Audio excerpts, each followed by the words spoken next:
Hello बच्चों, आप में से बहुत सारे लोग इस बात से एग्री करेंगे कि बहुत सारे लोगों की क्लास 11 की फिजिक्स बर्बाद हो जाती है। हो सकता है आप भी उनमें से एक हैं और आपको ये डर लग रहा है कि अब क्लास 12 शुरू होने वाला है और मेरी फिजिक्स है बर्बाद, तो क्या मैं जेई को फोड़ सकता हूँ? क्या मैं नीट में क्वालिफाई हो सकता हूँ विद फ्लाइंग कलर्स? और क्या मैं जेई एडवांस के लिए सोचूं? मेरे बच्चों, इनमें से तीनों एग्जाम्स, चाहे वो जेई मेंस हो, चाहे वो नीट हो, चाहे वो जेई एडवांस हो, they only require consistency and path correction. तो अगर आपको ऐसा लग रहा है कि आपकी 11th की फिजिक्स बर्बाद हो गई है, कोई बात नहीं, थोड़ा ध्यान दो, थोड़ा प्यार से समझो। अगले 10 मिनटों में मैं आपसे केवल ये डिस्कस करूंगा कि अगर 11th की फिजिक्स बर्बाद हो गई है तो कैसे क्लास 12 की फिजिक्स को इंप्रूव किया जाए विद फ्लाइंग कलर्स, एंड साथ में कैसे 11th की फिजिक्स के पार्ट्स को, सबसे इंपॉर्टेंट पार्ट्स को वापस से रिलुक किया जाए। ध्यान रखो बच्चे, 11th की फिजिक्स बर्बाद होने का कारण बहुत सिंपल होता है। कई बार क्या होता है, क्लास 10th में जब बच्चा बहुत फ्लाइंग कलर से पास होता है, उसे लगता है भाई मैं 11th में भी मजेदार फोड़ फाड़ दूंगा।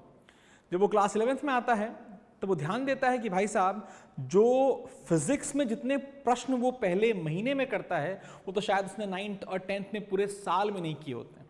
तो ये कारण होता है बेटा कि आपको मिलने वाला कंटेंट बहुत ज़्यादा हो जाने की वजह से आप पैनिक कर जाते हैं और फिर आप छोटी छोटी गलतियां करके एक पहाड़ बना लेते हैं गलतियों का, और फिर आपकी फिजिक्स हो जाती है बर्बाद।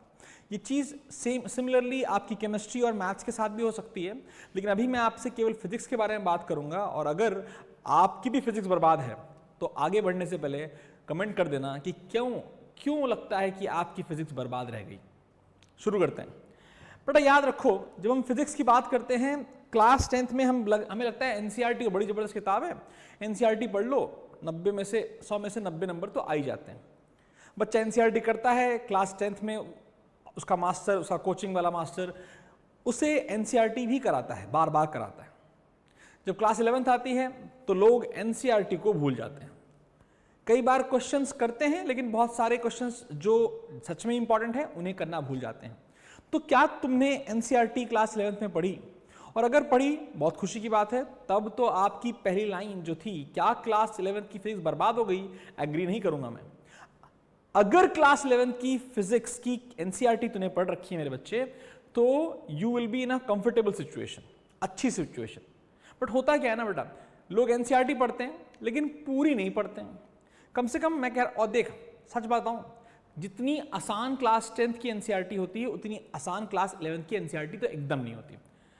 केमिस्ट्री की एनसीईआरटी तो फिर भी पढ़ने लायक होती है, मैथ्स की एनसीईआरटी कंपैरेटिवली ठीक ठाक रहती है, और जब बात करें फिजिक्स की एनसीईआरटी तो वो क्या लिखते हैं एक पन्ने में भगवान ही जाने। और क्यों? क्योंकि उसे लिखा बहुत प्यार से गया है। एनसीईआरटी इज नॉट लाइक कि भाई साहब एक ही टाइप के क्वेश्चन 100 दे दिए उसके अंदर। स्पेसिफिक क्वेश्चंस होते हैं जहां पर आपको एक थॉट प्रोसेस को बिल्ड करना होता है और उसी के बेसिस पर और क्वेश्चंस लगाने होते हैं। इसलिए एनसीईआरटी जब आप लगाते हैं तो आपको ध्यान क्या देना है, आप उसकी थ्योरी पढ़ने की कोशिश खुद ना करें, किसी इंसान, किसी एक्सपर्ट की हेल्प लें जो आपको क्लास में पढ़ाए। वो आपका स्कूल का टीचर हो सकता है, वो आपका कोई ट्यूशन टीचर हो सकता है, वो आपकी कोई भी फैकल्टी हो सकती है, वो कोई एक ऑनलाइन फैकल्टी भी हो सकती है। लेकिन जब आप उसका थ्योरी पढ़ें, नोट्स पढ़ें, उसके बाद एनसीईआरटी को पढ़ने की पूरी कोशिश करें, एंड आपको 70 से 80% की एनसीईआरटी अगर समझ में आ रही है तो आपका काम चल रहा है। तो ध्यान देने वाली बात है, एनसीईआरटी जरूर पढ़ें, जरूर पढ़ें। एनसीईआरटी पर बहुत ध्यान दें, इसके सारे क्वेश्चनों को कम से कम 5 बार करना है। यस, हर क्वेश्चन को 5 बार करना है एनसीईआरटी के। अगर आपने 5 बार कर लिया, आपकी फिजिक्स इंप्रूव नहीं होगी बल्कि एकदम रॉकेट बन जाएगी। ठीक है। बिफोर गोइंग टू एनसीईआरटी, आप में से बहुत सारे बच्चे फिजिक्स पीसीबी लेकर के आते हैं। बायो ले लिया हमने, मैथ छोड़ दिया हमने। भाई साहब, वो मैथ्स छोड़ते हैं बिकॉज 10th में उनकी मैथमेटिक्स इतनी अच्छी नहीं होती, या उन्हें लगाव नहीं होता, या उन्हें बायो से बहुत लगाव होता है। ऑब्वियसली बायो से बहुत लगाव होने के साथ साथ अगर आप में मैथ्स में बहुत अच्छा इंटरेस्ट है तो फिजिक्स आपकी जेब में है, टेंशन लेने की जरूरत नहीं है। बट ऐसा बहुत सारे बच्चों के साथ नहीं होता।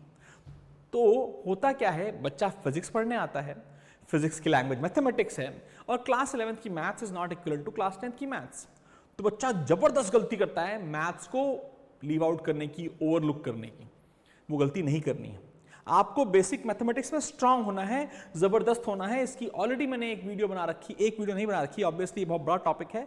I have taken like 6 lectures हैं जो हमारे चैनल पे अवेलेबल हैं, जिसका लिंक नीचे एक डिस्क्रिप्शन में दिया गया है। अगर आपकी 11th बर्बाद हो गई है तो उस फिर से जा करके आपको उन 6 लेक्चर्स को देखना चाहिए, तैयार करना चाहिए अच्छे से। और अगर ध्यान दें, उसमें बहुत सारे क्वेश्चंस मैंने करा रखे हैं, उनको भी फिर से अटेम्प्ट करो। मोरओवर याद रखो, एक बार जब तुम्हें बेसिक मैथमेटिक्स आ गई तो मान लो तुम्हारा 20% काम फिजिक्स में हो गया और 11th की भी तैयारियां हम साथ में करा पाएंगे आपको। देन आता है भाई साहब नोट्स। अब बच्चा नोट्स लिखता है, मैंने बच्चों के नोट्स की कॉपियां देखी हैं, खतरनाक नोट्स लिखते हैं भाई साहब। उन्हें लगता है पूरे ब्रह्मांड का पैसा उन्हें बचाना है, वो इतना छोटा छोटा लिखेंगे, ये तो इतना गंदा गंदा लिखेंगे। बहुत सारे मैंने वीडियोस देखे जहां पे मास्टर मुंह फाड़ देता है कि नहीं नहीं, राइटिंग का कोई फर्क नहीं पड़ने वाला। मैं भी मानता हूं बेटा, बोर्ड्स में राइटिंग का बहुत फर्क नहीं पड़ता, लेकिन भाई साहब कम से कम पढ़ने लायक तो लिखो। और जब अपने नोट्स ही तुम ऐसे गंदे गंदे लिखोगे तो कहां से पढ़ोगे, रिवाइज कहां से करोगे। तो अगर आपकी राइटिंग है अच्छी, बहुत अच्छी बात है। अगर आपकी राइटिंग है गंदी, बहुत ही अच्छी बात है, क्योंकि यहां पर आपको क्या ध्यान देना है, आपको अपनी राइटिंग में थोड़ा सा इंप्रूवमेंट लाना है। अच्छी तो कर नहीं पाओगे, अब तुम 11th 12th में आ चुके हो भाई साहब, तो करो क्या, कम से कम उसको जो लिख रहे हो उसे फैला फैला के लिखो। जहां एक लाइन में 7 वर्ड्स के ऊपर मत लिखो, एक लाइन और 2 लाइन के बीच में एक लाइन छोड़ दो, तो भैया बड़ी बड़ी होगी, काफी स्पेस होंगे, और वो स्पेस काफी काम के होते हैं। मैं हमेशा बोलता हूं बेटा कि नोट जब भी बनाओ तो 2 चीजों का ध्यान रखो कि उसमें नोट्स बनाने के बाद उसमें एडिशन करने के लिए स्पेस तो होना चाहिए। तो उसमें जगह छोड़ो, जब आप रिवाइज करो उसको ऐड करो। जब कोई मास्टर ने कोई बात कही उसको लिखो। हो सकता है मास्टर ने कहा कि लिखने की जरूरत नहीं, दिमाग में सेव कर लो, लेकिन अगर तुम्हें लगता है कि वो बात इंपॉर्टेंट है तो उसे लिखो। और अगर कोई मास्टर चिल्ला रहा है, मेरी तरह चिल्लाता है भाई स्टार स्टार स्टार, तो डब्बा बनाओ, उस चीज के अगेंस्ट डब्बा बनाओ, उस स्टार स्टार को मार्क करो। इतना जबरदस्त नोट्स बनाओ कि जब आपको रिवाइज करना पड़े तो इलेक्ट्रोस्टैटिक्स जो है चैप्टर भी आप मुश्किल से मुश्किल आधे घंटे में रिवाइज कर पाओ, जो कि इतना बड़ा चैप्टर है। लेकिन अगर आपने सही से नोट्स बनाए हैं तो आप आराम से रिवाइज कर पाओगे। अच्छा, एक कई बार क्या होता है, मैं देखा है बहुत सारे टेलीग्राम चैनल वगैरह हमने भी डाले हैं नोट्स, वो भाई साहब होता है ना, पीयर प्रेशर है, तो किसी और के नोट्स से भला नहीं हो सकता, ये गारंटी है, मैं लिख के दे रहा आपको। आप गए भाई साहब को बढ़िया बच्चे से पकड़ा, बिटिया तुमने अच्छी कॉपी बनाई है, हाँ लाओ, ले गए, जेरॉक्स करा लिया, स्टेपल गए रख लिया, और अब बोला अब तो मस्त नोट्स है हमारे पास, जब समय आएगा इसी से देख के पढ़ लेंगे, बस कई भैंस पानी में। क्योंकि नोट्स तुम्हारे नहीं हुए तो तुम कितनी भी मेहनत कर लो उस नोट्स को पढ़ नहीं पाओगे। तो भैया नोट्स खुद बनाओ, नोट्स फैला फैला के बनाओ, जगह छोड़ो कि आप ऐड कर पाओ। याद रखो, मार्जिन्स का इस्तेमाल करो। मैं आपको क्लास में बोलता हूं और बहुत सारे आपके फैकल्टीज, बाकी फैकल्टीज भी कहेंगे कि ये बहुत इंपॉर्टेंट है। तो भैया बहुत इंपॉर्टेंट है, मार्जिन काहे खाली छोड़ रखी है ऊपर वाली, वहां लिखो उस चीज को। When you have that practice, आपका हर पेज का मार्जिन ऊपर वाला भरा होगा उस पर्टिकुलर चीज से जो बहुत इंपॉर्टेंट है। तो नोट्स मस्त बनाओ, नोट्स तुम्हारी एसेट है तुम्हारा। और मेरे बच्चों, बाकी लोग हमेशा याद रखो, नोट्स तुम्हारा एसेट है। मैं चिल्ला के बोल भी रहा हूं कि अगला बंदे का नोट्स का कोई फायदा नहीं होने वाला, लेकिन नोट्स गायब होते हैं, नोट्स गायब हो जाएंगे, पता नहीं चलेगा। वो तुम्हारे काम के बहुत हैं, जिसने गायब किए उसे काम के नहीं हैं। तो भैया अपनी संपत्ति अपने आप संभाल के रखनी है और ध्यान देना है संपत्ति का। नोट्स 11th के 12th के साथ रहने चाहिए। ऐसा नहीं सर फिर 12th शुरू हो गया है, क्या करें, 11th की कॉपी मम्मी ने बेच दी, ले भैया मम्मी ने 11th की कॉपी बेच दी तो तुम्हें भी साथ में भेज देना चाहिए था, हो गया, अब नहीं होने वाला कुछ। तो नोट्स सही से बनाने हैं, 11th 12th के नोट्स कभी नहीं फेंकने हैं। मैं कहता हूं BSc first year second year, BTech first year second year, you will require those notes, specially physics के नोट्स, ध्यान दीजिए। अब आता है भैया, पढ़ाया तो मास्टर ने बहुत अच्छा, 1.5 घंटा बकवास कर रहा था, वो मैंने लिखा सब कुछ है, लेकिन मैं घर जाके कॉपी नहीं खोलता, क्योंकि भाई साहब घर जाके बहुत सारे और काम है, वो ट्विटर देखना है और इंस्टाग्राम देखना है, फेसबुक देखना है, फिर वो येलो वाला भी देखना है, फोटो वाला, सब देखना है आपको, जरूर देखिए। वो आपकी ज़िंदगी आप बर्बाद करिए, कोई कुछ कहेगा नहीं। लेकिन भाई साहब 1.5 घंटा पर डे पर सब्जेक्ट पीसीएम या पीसीबी को देना पड़ता है। ये कहते हैं ना, ये सम्मान मांगते हैं। अगर तुम सम्मान नहीं करोगे इनका तो तुम्हारा सम्मान कभी होने नहीं देंगे, ये गारंटी है इस बात की। तो 1.5 घंटा पर डे पर सब्जेक्ट।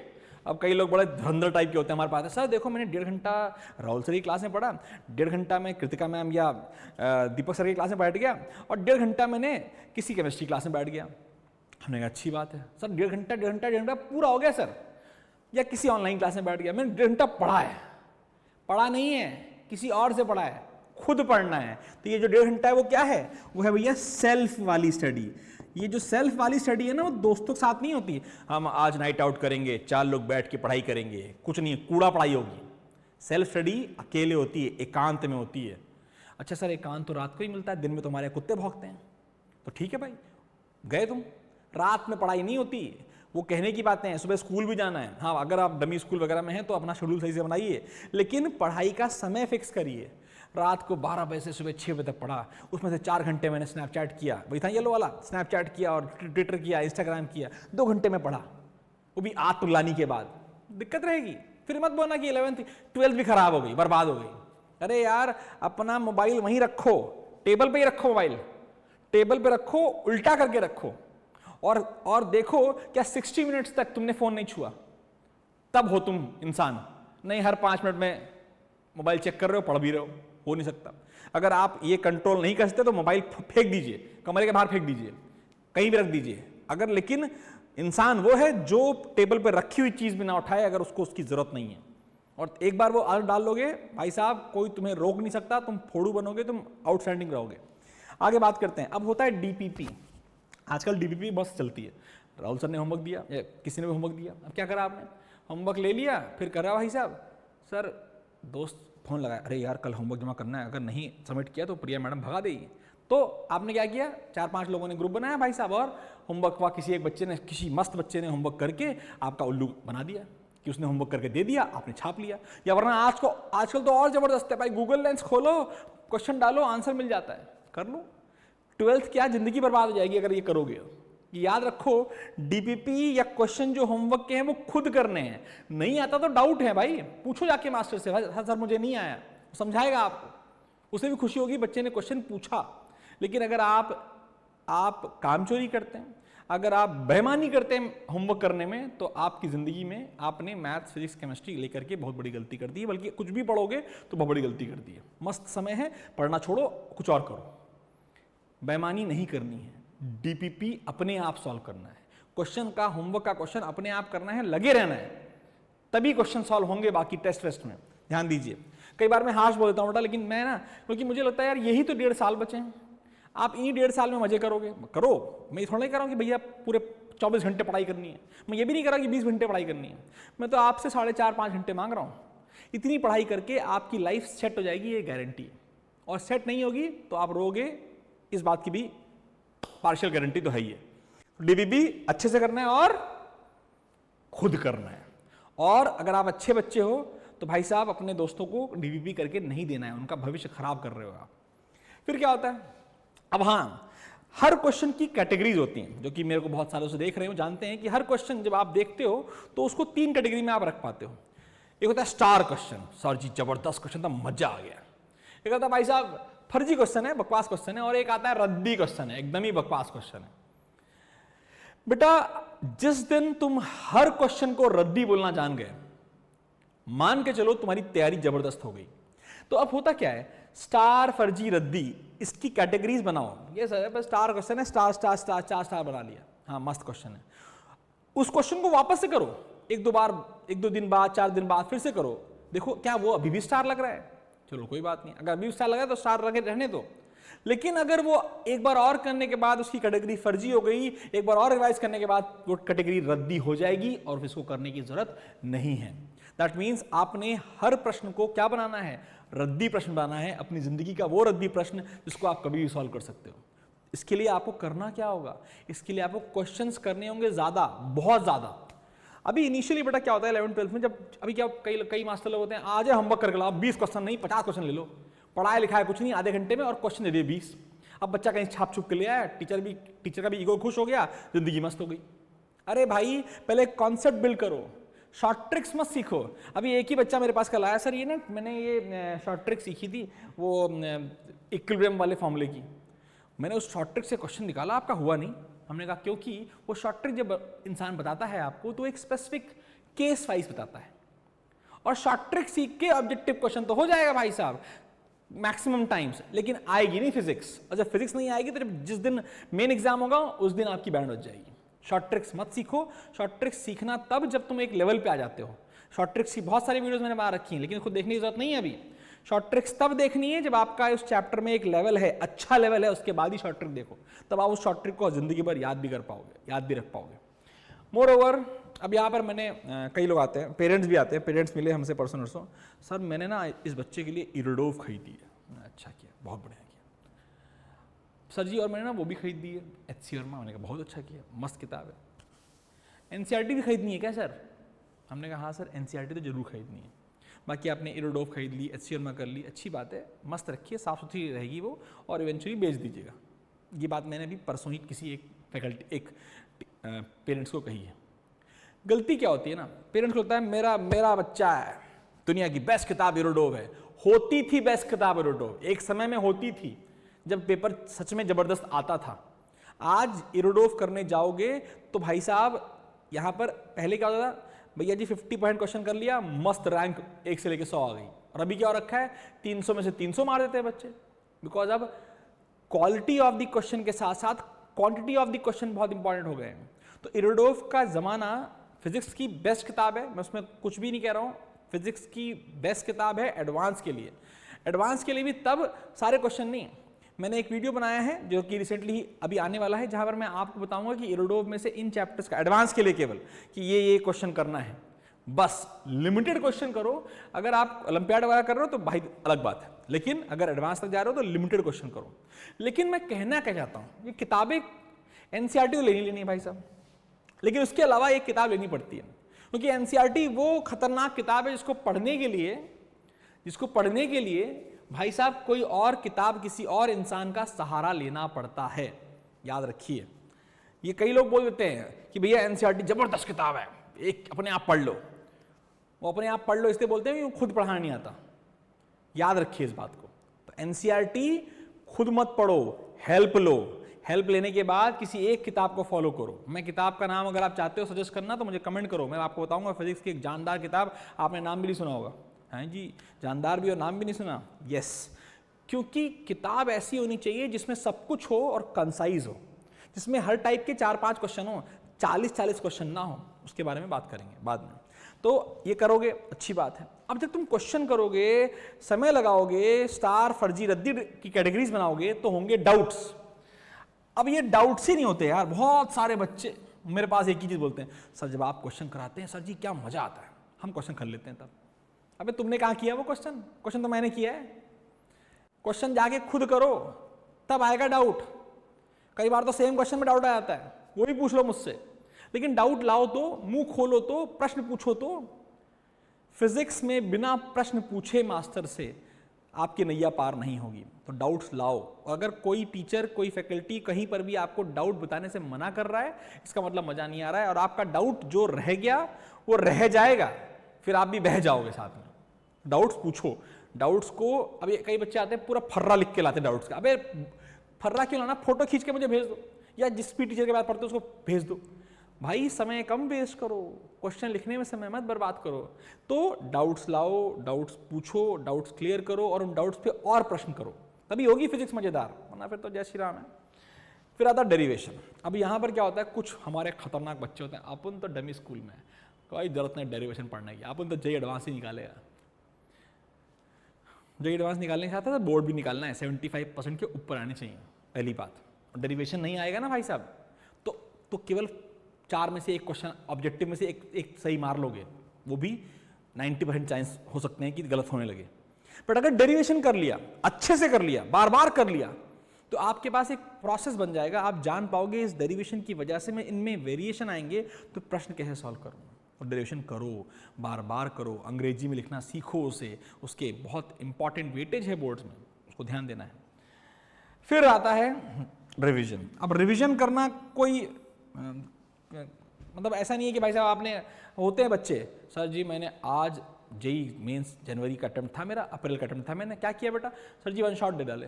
हमने भी बनाने पड़ते हैं भाई 1 शॉट, बनाते हैं 1 शॉट, लेकिन मेरा 1 शॉट ऐसा नहीं होता। मैं 1 शॉट जो बनाता हूँ बहुत छोटा, तो ऑब्वियसली नहीं हो पाता है, 30-35 मिनट का होता है, लेकिन उसमें मैं पहले थ्योरी पढ़ाता हूँ, फॉर्मूला पढ़ाता हूँ, तब क्वेश्चन कराता हूँ। तो 1 शॉट देखने की जरूरत ही क्यों पड़ती है भाई साहब, सही से तैयारी करो ना। किताब है तुम्हारे पास, नोट्स तुम्हारे हैं, मस्त मस्त तुमने बना रखे हैं, तो 1 शॉट की आखिर जरूरत क्या है। तो रिवाइज करते रहो, रिवाइज का पैटर्न बनाओ, एक एक्सेल शीट बनाओ, उस एक्सेल शीट का डेमो मैं आपको एक अगले वीडियो में दूंगा कि Excel sheet of studying physics, specifically physics में आप कैसे एक एक्सेल शीट बना करके नीट क्वालिफाई कर सकते हैं मस्त रैंक के साथ और जेई मेंस और जेई एडवांस फोड़ सकते हैं। ध्यान दीजिएगा, लेकिन रिवाइज करना होगा। रिवाइज के लिए वन शॉट मत देखो, वन शॉट की नौबत मत आए। वन शॉट देख करके तुम्हारा ही शॉट होने वाला है, तुम ऐसे फोड़ फाड़ के नंबर नहीं ले आओगे, ये मान लो। और भैया मस्त मस्त वन शॉट है लोगों के, 20-20 घंटे के वन शॉट, फिजिक्स का 20 घंटे लेक्चर, पूरी फिजिक्स 20 घंटे में खत्म करा देंगे। अरे 20 घंटे में फिजिक्स खत्म हो जाती ना तो हम पगले नहीं बैठे हुए हैं कि फिजिक्स पढ़ा रहे हैं या बच्चों को हेल्प कर रहे हैं। फिजिक्स एक दिन में 20 घंटे, 2 घंटे के बाद ऊपर जाएगी। 2 घंटा physics is more than enough per day. उतनी ही दवाई लो, ज़्यादा दवाई लोगे तबीयत खराब होगा, पेट भी खराब हो जाएगा, फिर बैठे रहोगे। फिर आता है कंसिस्टेंसी। हाँ, मैं इसके बारे में लास्ट बात करूँगा, फिर मैं आगे बढ़ जाऊँगा। बेटा अगर कोई क्लास 11 वाला बच्चा भी इसे देख रहा है, ऑब्वियसली उसके लिए एक अलग वीडियो भी बना रहा हूँ मैं, जहाँ पर मैं फिजिक्स को कैसे टैकल करें। ऑब्वियसली बहुत सारी चीज़ें इनमें से ही रहेंगी, लेकिन कुछ और बातें भी रहेंगी।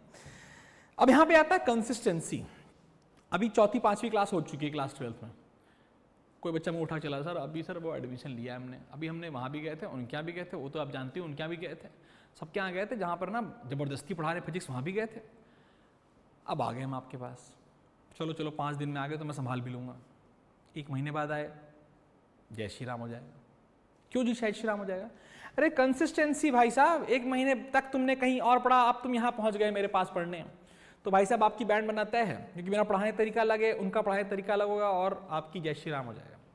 मोर ओवर कंसिस्टेंसी होती है वो 1.5 घंटा जो पर डे करना था करो, नहीं तो आज अगर 1.5 घंटा नहीं किया तो अगली दिन भाई साहब वो 3 घंटा हो जाएगा, उसके अगले दिन भाई साहब वो 4.5 घंटा हो जाएगा। फिर एक समय आएगा कि 100 घंटे का तो बैकलॉग है फिजिक्स में, केवल फिजिक्स में, और बस जय श्री राम हो चुका है और राम राम भी हो चुका है, कुछ नहीं हो पाएगा। तो कंसिस्टेंसी का मतलब है वो 1.5 घंटा जो फिजिक्स मांगती है, केमिस्ट्री मांगती है, मैथ्स मांगती है, उसे देना पड़ेगा वो सम्मान, और डेली देना पड़ेगा। आज मेरा बर्थडे है सर, आज नहीं पढ़ेंगे, ठीक है मत पढ़ो, कोई बात नहीं, 3 घंटे पढ़ लेना। अरे कल तो मेरी मम्मी का बर्थडे है, जय श्री राम हो गया।